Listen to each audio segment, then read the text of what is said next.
Picture this. You're at a coffee shop on a Tuesday afternoon, and you meet someone who seems absolutely perfect. They tell you they've never felt this way before. Within 2 weeks, they're talking about moving in together. Within a month, they're planning your future. It feels like a fairy tale, doesn't it? But here's what nobody tells you. The fastest relationships often crash the hardest. And if you're a woman over 40, 50 or beyond, understanding why this happens could save you from one of the most devastating experiences of your life.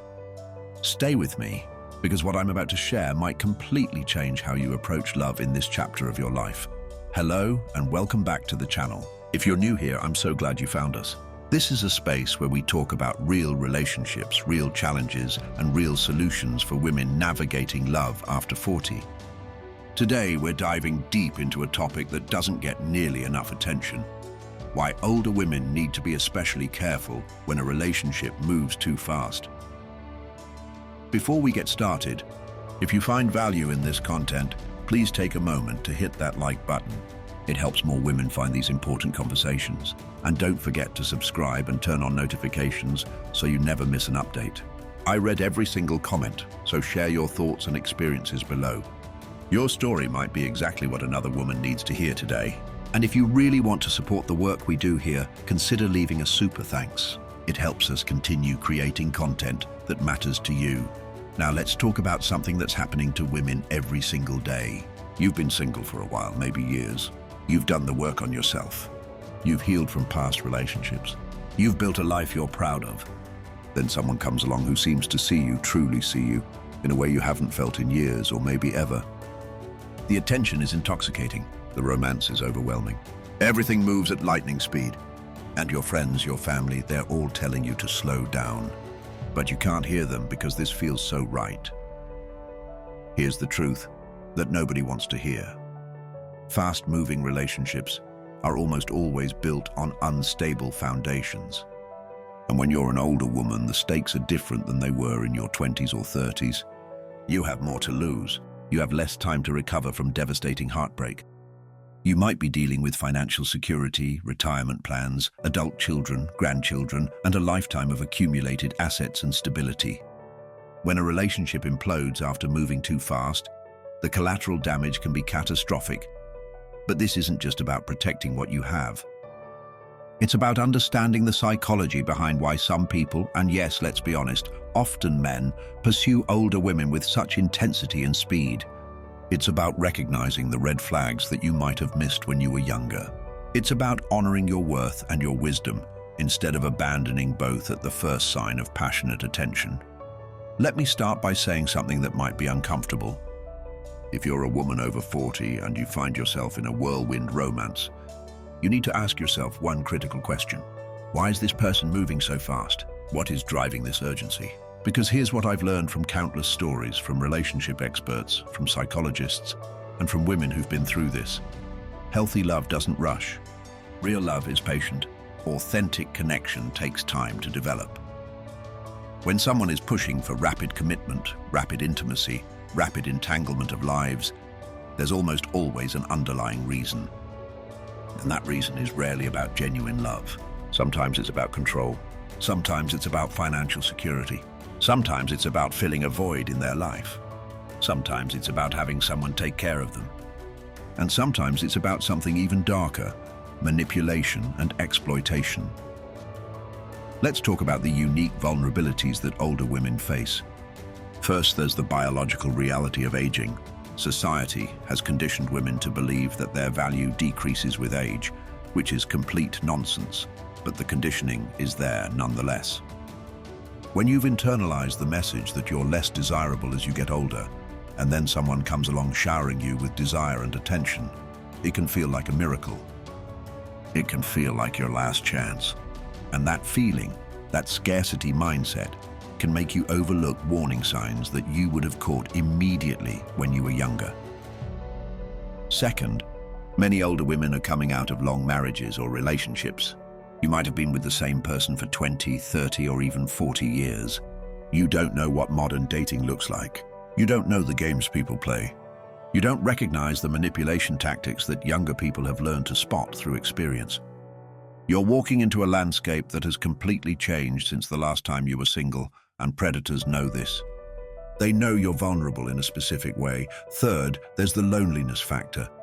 If you've been alone for a significant period, if you've watched your friends pair off, if you've spent holidays and birthdays by yourself, if you've gone to bed every night in an empty house, the loneliness can become overwhelming. And when someone offers to end that loneliness immediately and completely, the temptation to accept that offer without question is incredibly powerful. Loneliness is one of the most painful human experiences, and someone who promises to end it right now, today, this instant, can seem like a savior. Fourth, let's talk about financial vulnerability. Many older women, especially those who've been through divorce or widowhood, are dealing with financial stress. Maybe you split assets in a divorce and now you're trying to make it work on half of what you had before. Maybe you lost your spouse and the pension or social security isn't enough. Maybe you never had the career earnings you should have had because you spent years raising children or supporting your partner's career. When someone comes along who seems financially stable, who talks about taking care of you, who promises security, it can cloud your judgment about who they really are. Now, let me be very clear about something. Not every fast-moving relationship is predatory. Sometimes two people genuinely connect deeply and quickly. Sometimes there's real chemistry and real compatibility that develops rapidly. But here's the key difference. In a healthy, fast-moving relationship, both people are still respecting boundaries. Both people are still maintaining their independence. Both people are still taking time to genuinely get to know each other. And both people are comfortable pumping the brakes if things start to feel overwhelming. In an unhealthy, fast-moving relationship, there's pressure. There's urgency. There's a sense that if you don't commit right now, immediately you'll lose this person. There are guilt trips when you ask for more time. There's love bombing followed by withdrawal. There's isolation from friends and family. There's rapid entanglement of finances or living situations before you've had time to assess compatibility. There's talk of destiny and soulmates, and this being meant to be within days or weeks of meeting. Let's get specific about what love bombing looks like, because this is the primary tactic used in fast-moving relationships. Love bombing is when someone overwhelms you with affection, attention, gifts, and promises in the early stages of a relationship. They text you constantly. They call you multiple times a day. They tell you they love you within days or weeks. They talk about your future together before you've even had your first disagreement. They give you expensive gifts. They write you poetry. They tell you they've never felt this way before. They say you're their soulmate, their everything, the one they've been waiting for their whole life. Here's why love bombing works so well on older women. You've likely been in relationships where you felt taken for granted. Maybe your ex-husband stopped trying after a few years of marriage. Maybe you spent decades being the one who gave and gave while receiving very little in return. Maybe you've never experienced this level of romantic attention even in your youth. So when someone comes along and makes you feel like the most special, most beautiful, most incredible woman in the world, you don't want to question it. You don't want to look at it critically. You just want to enjoy it, to bask in it, to finally feel valued the way you've always deserved to feel valued. But love bombing isn't love. It's a manipulation tactic. It's designed to bypass your rational thinking and trigger your emotional responses. It's designed to create a bond so intense so quickly that you become dependent on this person for your emotional well-being. And once that bond is created, once you're hooked, that's when the behavior changes. The love bomber who couldn't go 5 minutes without telling you how amazing you are suddenly becomes critical. The person who was planning your wedding after 3 weeks suddenly pulls away and becomes distant. The man who promised you the world suddenly needs you to support him financially or emotionally in ways you never anticipated. This pattern has a name. It's called the idealization, devaluation, discard cycle. First, they put you on a pedestal. You can do no wrong. You're perfect. Then they start to find flaws. They start to criticize. They start to withdraw affection. They make you work to get back to that initial high. And finally, when they've gotten what they wanted, or when you start to set boundaries, they discard you. They move on to the next person. And you're left confused, heartbroken, and questioning what you did wrong, when the truth is, you did nothing wrong. You were targeted. Let's talk about why the fast pace itself is a red flag. Think about how real relationships develop. You meet someone. You're attracted to them. You go on a few dates. You start to learn about their personality, their values, their lifestyle. You introduce them to your friends and see how they interact. You have your first disagreement and see how they handle conflict.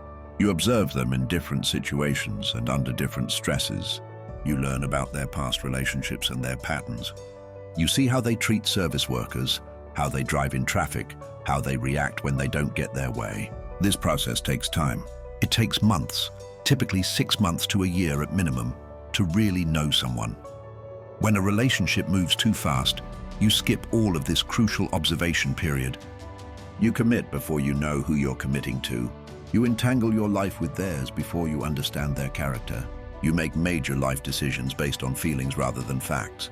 And by the time the red flags become impossible to ignore, you're already in deep. You've already moved in together or gotten married. You've already combined finances or sold your house. You've already told everyone this is the one. And now, extricating yourself is exponentially harder than it would have been if you'd taken your time. Here's another critical point that older women need to understand. Your gut instinct is trying to tell you something when it feels uncomfortable about the pace. If you're feeling anxious, if you're feeling overwhelmed, if you're feeling pressure, if a little voice in your head is saying this is too much too soon, listen to that voice. That's your intuition, your wisdom, your self-preservation instinct trying to protect you. Don't silence it because you're afraid of losing this person. Don't ignore it because everyone else seems to think he's wonderful. Don't rationalize it away because you don't want to be alone again. I want to share some common scenarios that older women find themselves in with fast-moving relationships. See if any of these sound familiar. Scenario 1, you meet someone online. You chat for a few days. He asks to meet in person. On the first date, he tells you he's falling for you. By the third date, he's talking about you meeting his kids or moving in together. Within a month, he's proposed. You feel like you're in a movie, but you also feel like you can't catch your breath. Your friends say it's too fast, but he says when you know, you know. This is a red flag. Scenario 2. You meet someone who has recently gone through a major life change. Divorce, death of a spouse, job loss, major illness. He attaches to you immediately and intensely. He tells you that you saved him, that you're his reason to keep going, that he can't live without you. You feel needed and important, but you also feel responsible for his emotional well-being in a way that's exhausting. This is a red flag. Scenario 3. You meet someone who seems financially unstable. He has a complicated story about why he's in his current situation. It's always someone else's fault. His ex-wife took everything. His business partner betrayed him. The economy collapsed, bad luck. Whatever the story, he needs help. Not much at first. Just a small loan. Just a place to stay for a few weeks. Just access to your credit card for an emergency. But it escalates. And by the time you realize he's been using you, you've lost thousands or tens of thousands of dollars. This is a red flag. Scenario 4. You meet someone who seems perfect on paper. Successful career, nice home, well presented. He sweeps you off your feet with expensive dates and grand gestures. But when you try to learn about his past, he's vague. When you ask about his family or friends, he deflects. When you want to slow down, he becomes cold or angry. He controls the pace, the terms, the boundaries. And you find yourself constantly trying to please him, constantly worried about losing him. This is a red flag. Scenario 5. You meet someone who love bombs you intensely and then suddenly withdraws. 1 week he's texting you constantly, calling you every night, telling you he's never felt this way. The next week he's distant. He says he needs space. He stops responding as quickly. You panic. You reach out more. You try to figure out what you did wrong. Then he comes back full force with explanations and apologies and renewed intensity. This cycle repeats. This push-pull dynamic is intentional. It's designed to keep you off balance and addicted to the highs. This is a red flag. Now let's talk about what healthy pacing looks like because it's important to know what you should be looking for. In a healthy relationship, both people are excited but also respectful of boundaries. Both people want to spend time together but also maintain their individual lives, friendships, and interests. Both people are curious about each other and ask questions and listen to the answers. Both people are comfortable with silence and with not knowing everything immediately. Both people can disagree without it becoming a crisis. Both people meet each other's friends and family gradually and naturally. Both people discuss the future but don't make concrete plans until they've been together long enough to be sure. Both people are financially independent and don't rush to combine resources. Both people respect when the other needs time to think or process or just be alone. In a healthy relationship, love grows gradually. It deepens over time. It becomes more solid and more stable as you weather challenges together and learn to trust each other. In a healthy relationship, you feel calm and secure, not anxious and addicted. You feel like you can be yourself, not like you have to perform or pretend. You feel respected and valued, not controlled or manipulated. You feel like an equal partner, not like a savior or a victim. So how do you protect yourself? How do you navigate dating and relationships as an older woman without becoming cynical or closed off, but also without being naive or vulnerable to manipulation? First, set boundaries around pacing. Decide in advance that you won't say "I love you" until at least 3 months. That you won't move in together or get engaged until at least a year. That you won't combine finances or make major purchases together until you've lived together for at least a year. That you won't introduce a new partner to your children or grandchildren until you're sure this is serious and stable. These boundaries protect you from making decisions based on temporary emotions. Second, maintain your independence. Don't give up your friends, your hobbies, your routines, your alone time. Don't make your entire life about this new person. Don't cancel plans with friends to be available whenever he wants to see you. Don't stop doing the things that make you happy just because he's not interested in them. A healthy partner will respect and encourage your independence. An unhealthy partner will try to isolate you and make you dependent on them for all your social and emotional needs. Third, trust your instincts and listen to the people who love you. If your gut is telling you something is off, investigate that feeling. If your friends and family are expressing concerns, take them seriously. They can often see things more clearly than you can when you're caught up in the intensity of a new relationship. Don't dismiss their concerns as jealousy or misunderstanding. At least give them a fair hearing. Ask them specific questions about what they're noticing and why they're worried. Fourth, do your homework. In this digital age, there's no excuse for not doing basic research on someone you're dating. Google their name, check their social media, look up their professional credentials. If they claim to own a business, verify it. If they claim to have a certain degree or certification, check it. If they claim to be divorced, ask for proof. If they claim to have no criminal record, do a background check. This isn't being paranoid. This is being smart. Predators rely on women being too polite or too trusting to verify their stories. Fifth, pay attention to how they treat other people. How do they talk about their exes? Are all their exes crazy? Is every past relationship failure entirely the other person's fault? That's a red flag. How do they treat service workers, cashiers, waiters? Are they rude or demanding? That's a red flag. How do they react when they don't get their way? Do they throw tantrums or give you the silent treatment? That's a red flag. How do they handle your boundaries? Do they respect them or do they push and push until you give in? That tells you everything you need to know. Sixth, watch out for financial red flags. Is he asking you for money early in the relationship? Is he vague about his employment or income? Is he living beyond his apparent means? Does he have a sob story about financial problems that he needs help with? Is he pressuring you to add him to your accounts or give him access to your resources? Is he suggesting you sell your house or liquidate your retirement to invest in something together? Is he talking about marriage but won't discuss a prenup? These are all major warning signs. Seventh, be aware of the tactics of abusers and con artists. They often target older women specifically. They know you may have assets. They know you may be lonely. They know you may be trusting. They know you may not be familiar with modern scams. They create fake profiles on dating sites. They tell elaborate stories. They present themselves as successful and stable when they're actually broke or in debt. They may even have multiple women they're dating and scamming simultaneously. They're good at what they do. They're practiced. They're convincing. Your best defense is knowledge and skepticism. Let me share some statistics that might shock you. According to the FBI, older adults lose more than $3 billion every year to financial scams, and romance scams are among the most common and most devastating. Women over 50 are the most frequent targets. The average loss in a romance scam is higher than almost any other type of fraud. And the emotional damage, the shame, the embarrassment, the betrayal, often keeps victims from reporting or even talking about what happened to them. But it's not just about financial scams. It's about emotional manipulation and abuse.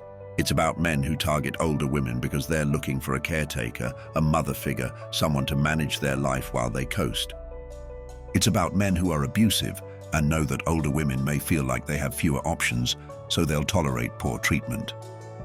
It's about men who are looking for quick access to sex, resources, or a place to live without having to put in the work of building a real relationship. Here's what I want you to understand. You deserve a relationship that feels safe, stable, and secure. You deserve a partner who respects your timeline and your boundaries. You deserve someone who is as interested in your thoughts, your goals, your life as they are in your body or your bank account. You deserve someone who adds to your life rather than complicating or diminishing it. You deserve real love, not manipulation dressed up as romance. And here's the other thing I want you to understand. Being single is not the worst thing that can happen to you. Being in a destructive relationship is far worse. Being alone with your peace, your dignity, and your resources intact is far better than being partnered with someone who drains you emotionally, financially, or spiritually. Don't let fear of being alone push you into a situation that you'll regret. I know this is a lot to take in. I know it might feel overwhelming or even depressing, but knowledge is power. Awareness is protection. Understanding the risks doesn't mean you have to close your heart. It means you can open your heart wisely. It means you can date and form relationships with your eyes wide open, with healthy skepticism, with strong boundaries, and with a commitment to your own well-being first. Let's talk about some specific steps you can take if you're currently in a fast-moving relationship and you're starting to feel uncomfortable. First, hit pause. Tell your partner that you need to slow down. You don't have to explain yourself or justify yourself. You can simply say, I care about you, but I need us to take our time. I'm not comfortable with the pace we've been moving at, and I need us to slow down so I can feel secure and confident in our decisions. A healthy partner will respect this. An unhealthy partner will react badly. Their reaction will tell you everything you need to know. Second, create some space. Spend time apart. Reconnect with your friends and family. Do things independently. Get back to your routines and hobbies. This space will give you perspective. It will allow your rational mind to catch up with your emotional mind. It will help you see the relationship more clearly. If your partner resists this space or makes you feel guilty for needing it, that's information. Third, talk to people you trust.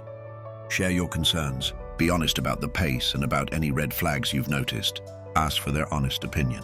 Listen without defensiveness. Consider their perspective. They may see things you're missing. And even if they don't change your mind, talking it through out loud can help you clarify your own thoughts and feelings. Fourth, write things down. Keep a journal. Document the timeline of your relationship. Write down things your partner has said or done that made you uncomfortable. Write down promises they've made. Write down your concerns and fears. Sometimes seeing it all on paper makes the patterns more obvious. And if the relationship does turn out to be unhealthy or abusive, having documentation can be important. Fifth, protect your assets. Do not give your partner money. Do not add them to your accounts. Do not co-sign loans. Do not put their name on your property. Do not change your will or your beneficiaries. Do not make any major financial decisions together until you have been in a stable relationship for at least a year and you have consulted with a financial advisor and possibly an attorney. This is not being unromantic. This is being smart. Sixth, trust your instincts. If something feels wrong, it probably is wrong. If you feel anxious more than you feel happy, that's a problem. If you feel like you're walking on eggshells, that's a problem. If you feel like you've lost yourself in this relationship, that's a problem. If you feel controlled or manipulated or pressured, that's a problem. Don't rationalize these feelings away. Don't minimize them. Don't blame yourself for them. Listen to them. Seventh, be willing to walk away. This might be the hardest part, but it's also the most important. If the red flags are piling up, if your concerns are being dismissed, if your boundaries are being violated, if you're feeling worse instead of better, if you've discovered lies or manipulation, you have to be willing to end the relationship. I know it's hard. I know you've invested time and emotion. I know you don't want to be alone again. I know you're afraid you won't find anyone else. But staying in a bad relationship out of fear is no way to live. let me address something that comes up a lot in these discussions. Some people will say, but what if it really is true love? What if we really are meant to be together and slowing down means missing out on something special? Here's my answer. True love doesn't have an expiration date. If this person really is right for you, they'll still be right for you in 3 months, in 6 months, in a year. Taking time to build a foundation won't damage a good relationship. It will strengthen it. If slowing down causes the relationship to fall apart, then it wasn't as solid as you thought it was, and you've just saved yourself from a lot of pain down the road. Real love is patient. Real love is understanding. Real love respects your need for time and space and security. Real love doesn't demand immediate commitment. Real love doesn't punish you for having boundaries. Real love doesn't make you choose between your well-being and the relationship. Real love supports your growth and independence. Real love feels safe and stable, not chaotic and overwhelming. I also want to address the women who've already been through a fast-moving relationship that ended badly. Maybe you're watching this and recognizing yourself in these patterns. Maybe you're feeling embarrassed or ashamed that you didn't see the signs. Maybe you're beating yourself up for being naive or trusting. Please hear me, you did nothing wrong. You were targeted by someone who knew how to manipulate you. You were kind and open and hopeful, and someone took advantage of those beautiful qualities.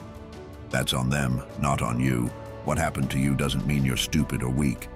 It means you're human. It means you wanted to believe in love and connection. There is no shame in that. The only shame belongs to the person who manipulated you. Your job now is to learn from the experience, to heal from it, to forgive yourself, and to move forward with more wisdom and stronger boundaries. You can still find love. You can still have the relationship you want, but now you know what to look for and what to avoid. For those of you who are thinking about getting back into dating after being out of the scene for a while, I want to give you some specific advice. First, take your time. Don't rush into dating because you feel like you should or because everyone else is doing it. Make sure you're ready emotionally. Make sure you've healed from past relationships. Make sure you know what you want and what you won't tolerate. Second, be clear about your boundaries and standards from the beginning. Don't be afraid to state what you're looking for and what your deal breakers are. Don't try to be cool or low maintenance if that's not who you are. The right person will appreciate your clarity. The wrong person will be weeded out early, which saves you time and heartache. Third, date multiple people casually at first. Don't put all your eggs in one basket with the first person who shows interest. Keep your options open until you find someone who really meets your standards and treats you well consistently over time. This protects you from becoming too attached too quickly to someone who might not be right for you. Fourth, educate yourself about modern dating. Read articles and books. Talk to friends who are dating.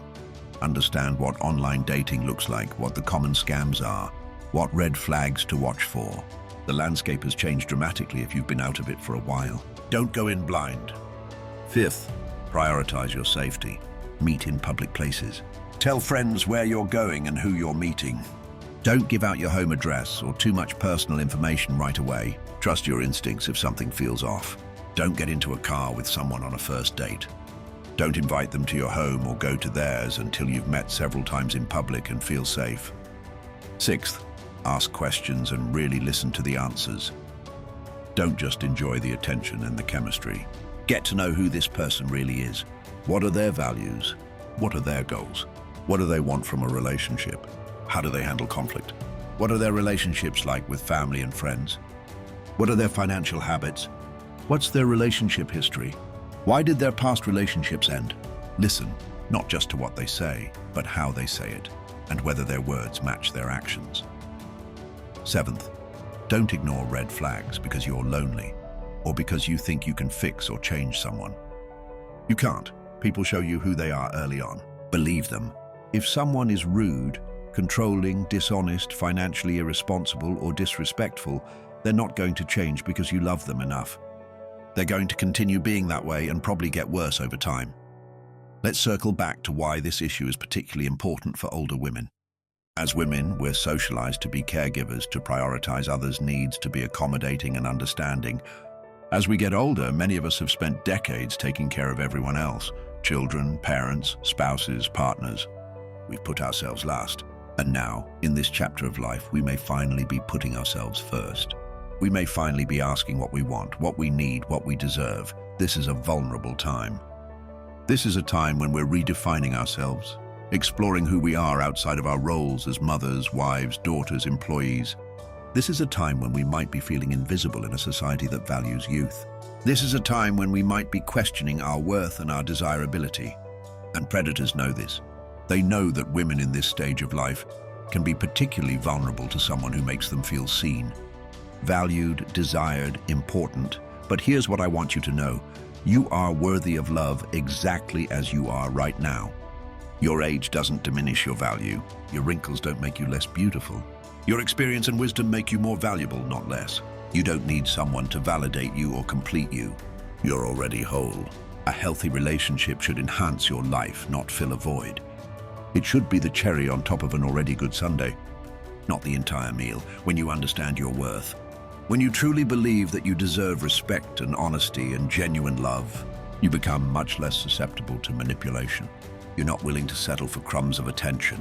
You're not willing to overlook red flags because you're grateful someone is interested. You're not willing to compromise your boundaries and your peace for a relationship that doesn't serve you. This is the power of being an older woman. You have experience. You have wisdom. You know what you want and what you don't want. You've made mistakes and learned from them. You've been hurt and healed. You've developed a bullshit detector that's much more refined than it was in your 20s. Use these advantages. Trust your experience. Honor your wisdom. Don't abandon everything you've learned just because someone is telling you what you want to hear. I want to talk about the concept of red flags versus green flags. We spend a lot of time talking about what to avoid, but it's equally important to know what to look for. Green flags are the positive indicators that someone is emotionally healthy and capable of a good relationship. Here are some green flags to watch for. They communicate clearly and honestly. They respect your boundaries without making you feel bad for having them. They're consistent in their words and actions. They have healthy relationships with family and friends. They take responsibility for their part in past relationship failures. They're financially responsible. They have goals and interests outside the relationship. They encourage your independence and your personal growth. They handle conflict in a mature way. They apologize sincerely when they're wrong. They're patient and understanding. They make you feel safe and valued. They show interest in your life, your thoughts, your feelings. They introduce you to important people in their life. They're honest about their past. They don't pressure you for sex or intimacy. They respect your timeline.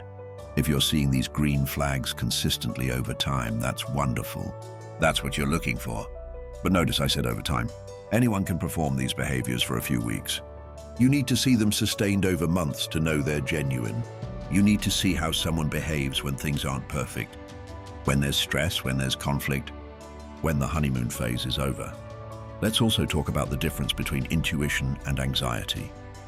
Sometimes women will say, I'm not sure if my gut is telling me something's wrong or if I'm just anxious because this is new.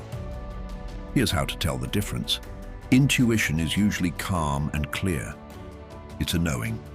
It's a feeling that something is off, but you might not be able to articulate exactly what. Anxiety is usually more chaotic. It's racing thoughts. It's worst-case scenarios. It's generalized worry that may not be connected to specific behaviors or red flags. If you're feeling anxious in a new relationship, ask yourself, is this anxiety coming from within me, from my own fears and insecurities and past trauma? Or is this anxiety being triggered by specific things this person is doing or saying? If it's the former, that's something to work on with a therapist or through self-reflection.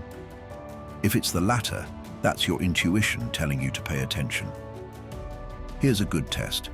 When you're away from this person and you have some distance and perspective, how do you feel? Do you feel peaceful and happy and excited? Or do you feel confused and anxious and uncertain? Do your friends and family seem happy for you? Or are they expressing concerns?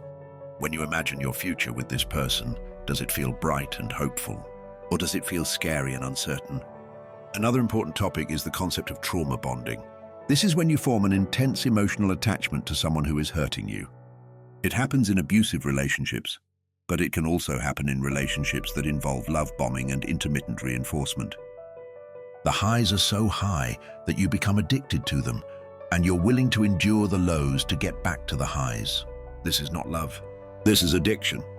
And it's one of the most dangerous relationship dynamics because it can keep you trapped in a harmful situation for years. Trauma. Bonding is more likely to occur in fast-moving relationships because you don't have time to develop a stable foundation. The intensity creates a false sense of intimacy and connection. Your brain gets flooded with feel-good chemicals when you're with this person, and then you go through withdrawal when they pull away. Over time, your entire emotional state becomes dependent on their attention and approval. You lose yourself trying to maintain their interest. You abandon your boundaries and your standards because you're terrified of losing this feeling. This is incredibly dangerous, and it's one of the main reasons why older women need to be so careful about pacing. If you suspect you're in a trauma bond, you need to get help. Talk to a therapist who specializes in abusive relationships. Talk to a domestic violence counselor. Read about trauma bonding and see if the patterns match what you're experiencing. And most importantly, create distance from this person so you can break the cycle of addiction. It's hard, it's painful, but it's necessary for your well-being. Let me share some questions you should ask yourself regularly when you're in a new relationship. Am I happy more often than I'm anxious? Am I able to be myself, or do I feel like I'm constantly performing? Does this person respect my boundaries, or do they push against them? Do I feel pressured to move faster than I'm comfortable with? Am I maintaining my friendships and my independence? Am I making decisions that align with my values and my long-term goals? Does this person's behavior match their words? Am I seeing red flags that I'm ignoring or minimizing? Do the important people in my life support this relationship? Would I want my daughter or my best friend to be in a relationship like this? If I were giving advice to someone else in my situation, what would I say? These questions can help you stay grounded in reality instead of getting swept up in fantasy and emotion. Check in with yourself regularly. Be honest about what you're seeing and feeling. Don't lie to yourself to protect a relationship that might not be healthy. Now, I know some of you might be thinking this all sounds very negative and cynical. You might be thinking, can't I just enjoy falling in love? Does it always have to be this serious and analytical?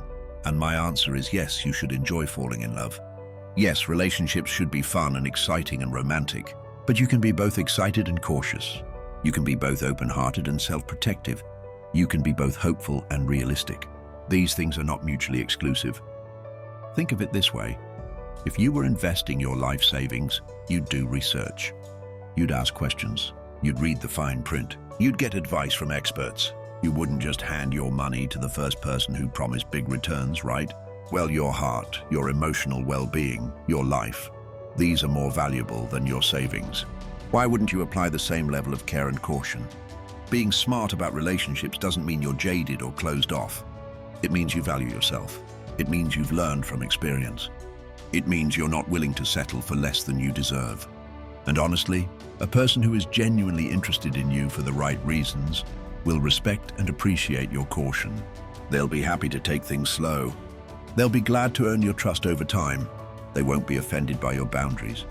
They'll see them as a sign of self-respect, which is attractive in a partner. On the flip side, someone who gets angry or resentful or manipulative when you ask to slow down, that tells you everything you need to know. That person is not interested in what's best for you. They're interested in what they want, and they want it on their timeline, regardless of your comfort level. That's not someone you want to build a life with. Let's talk about some practical strategies for slowing down a relationship without killing the connection. First, be honest about your feelings and your needs. You can say something like, I really care about you, and I'm excited about where this is going. And because I care about this relationship, I want to make sure we build a strong foundation. That means I need us to take our time and not rush into big decisions before we really know each other. A reasonable person will understand and respect this. Second, set specific boundaries around time. Maybe you see each other twice a week for the first few months. Maybe you talk on the phone a few times a week, but not every day. Maybe you don't spend the night together for a certain period of time. Whatever boundaries feel right to you, set them clearly and stick to them. Don't let yourself get talked into moving faster than you're comfortable with. Third, continue living your life independently. Don't cancel plans with friends to be available whenever your new partner wants to see you. Don't give up hobbies or activities you love. Don't make them the center of your universe. Maintain your routines, your social life, your interests. This keeps you grounded and prevents you from losing yourself in the relationship. Fourth, introduce them to your friends and family gradually and observe how they interact. Do your loved ones like them? Do they feel comfortable around them? Do they have concerns? Pay attention to these dynamics. And if your new partner tries to isolate you from your support system or make you feel guilty for spending time with others, that's a huge red flag. Fifth, have important conversations before making major decisions. Talk about finances, about life goals, about values, about expectations for the relationship. Don't assume you're on the same page. Don't make assumptions based on a few weeks or months of dating. Really dig into the important topics and make sure you're compatible in the ways that matter for long-term success. Sixth, wait for consistency before trusting. Words are easy. Anyone can say the right things. What matters is whether they follow through. Do they show up when they say they will? Do they keep their promises? Do they treat you well consistently, not just when they want something? Wait for patterns of behavior to emerge before you decide who this person really is. Seventh, protect your resources until you're absolutely sure. This means no lending money, no co-signing loans, no adding them to accounts, no putting their name on property, no major purchases together, no changing beneficiaries or wills. If this relationship is real and healthy, these things can happen down the road when you have a stable, committed partnership with a clear history of trust and reliability. I want to address one more thing that comes up a lot. And that's the fear that if you don't move fast, someone else will snatch up this person. That if you don't lock them down immediately, you'll lose your chance. This is scarcity thinking, and it's incredibly dangerous.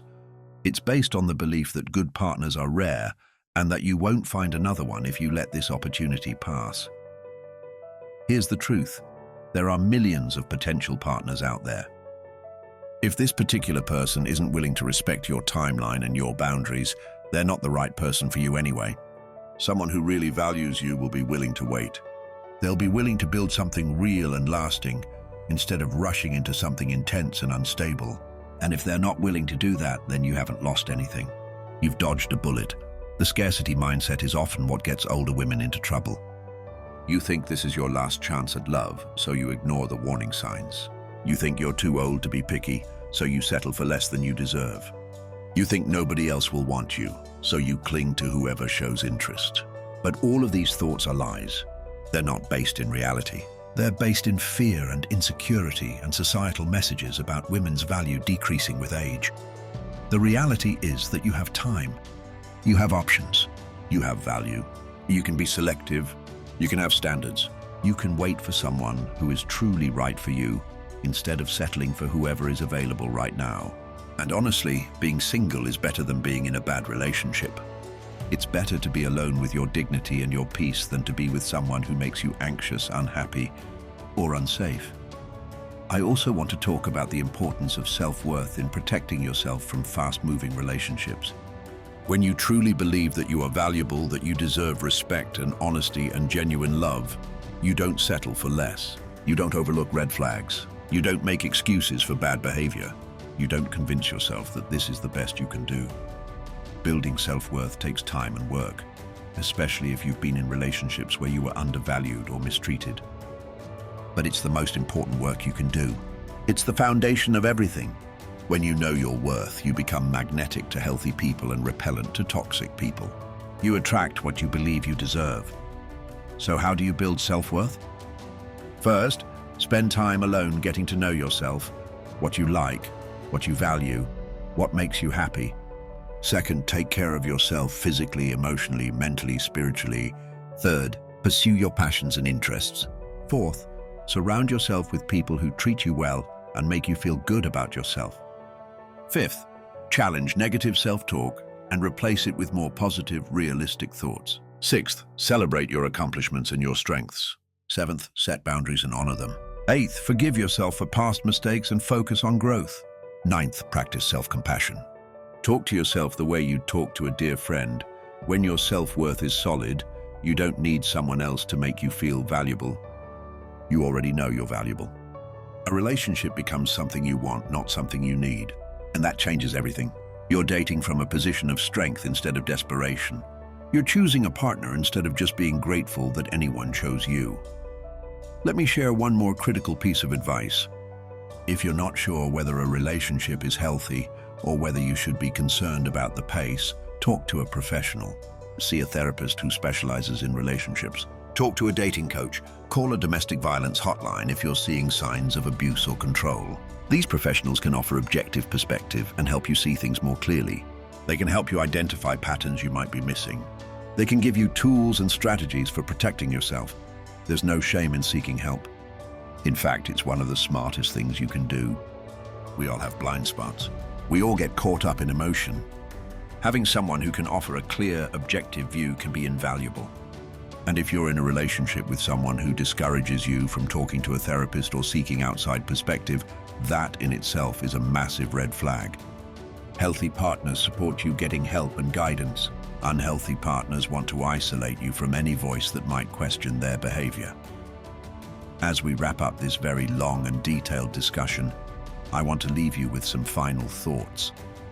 Dating and relationships at any age can be complicated and challenging. But as an older woman, you bring incredible strengths to the table. You have wisdom that comes from lived experience. You have clarity about what you want and don't want. You have resources and stability. You have confidence that comes from knowing yourself. You have a bullshit detector that's been honed over decades. Use these strengths. Trust yourself. Don't let anyone make you doubt your perceptions or your worth. You deserve a relationship that feels good, that brings you peace and joy, that enhances your life instead of complicating it. You deserve a partner who respects you, who values you, who sees you for who you truly are. You deserve someone who is willing to take the time to build something real and lasting. Don't settle for the cheap imitation of love that comes from someone who's rushing to lock you down before you figure out who they really are. Remember that healthy love is patient. It's steady. It's reliable. It grows over time. It deepens and strengthens as you face challenges together and learn to trust each other. It doesn't demand immediate commitment. It doesn't pressure or manipulate or control. It respects your boundaries and your timeline. It celebrates your independence while creating meaningful connection. It feels safe and secure, not chaotic and overwhelming. If you're currently in a fast-moving relationship and you're having doubts, please listen to those doubts. Please slow down. Please protect yourself. Please seek outside perspective. Please don't ignore red flags because you're afraid of being alone or because you think this is your last chance. It's not. You have time. You have options. You deserve better than a relationship built on pressure and intensity instead of genuine compatibility and shared values. And if you're thinking about getting back into dating, please remember everything we've discussed today. Set boundaries. Maintain your independence. Do your homework. Trust your instincts. Ask questions. Watch for green flags and red flags. Take your time. Protect your resources. Build on a foundation of trust and consistency rather than passion and intensity. And above all, remember your worth. Remember that you are valuable exactly as you are, and you don't need to rush into anything to prove your worth or to avoid being alone. Thank you so much for watching this video all the way through. I know it was long, and I know some of it was difficult to hear, but this information could literally save you from heartbreak, from financial devastation, from years of your life wasted in a relationship that was never healthy to begin with. If this content resonated with you, please hit that like button. It helps us reach more women who need to hear this message. And please share this video with the women in your life. Share it with your friends, your sisters, your mother, your aunts, your co-workers.